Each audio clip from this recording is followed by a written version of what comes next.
भोजपुरी के superstar trending star Khesari Lal Yadav ji आप लोग के मनोरंजन के लिए ला रहे हैं एक प्यारा सॉन्ग, जिस सॉन्ग का बोल है सड़िया ए बलम। बहुत ही प्यारा और सुपर सॉन्ग है।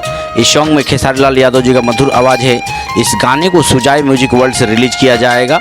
इस गाने का राइटर कृष्णा बेदर्दी जी और म्यूजिक से सजाया है कृष्णा बेदर्दी जी ने ही। इस गाने में भोजपुरी की एक्ट्रेस कोमल सिंह नजर आएंगी। बहुत ही प्यारा और सुपर सॉन्ग है। इस सॉन्ग को सुजाय म्यूजिक वर्ल्ड से कल सुबह 5:45 में रिलीज किया जाएगा। खेसारी लाल यादव जी के जितने फैंस रहे तैयार। गाने को ढेर सारा दुलार प्यार देना है। साथ ही अगर आप हमारे चैनल पर नए हैं, चैनल को सब्सक्राइब कीजिए, शेयर कीजिए, ढेर सारा दुलार प्यार हमें भी दीजिए। मिलते हैं नए वीडियो में, तब तक के लिए बाय, लव यू।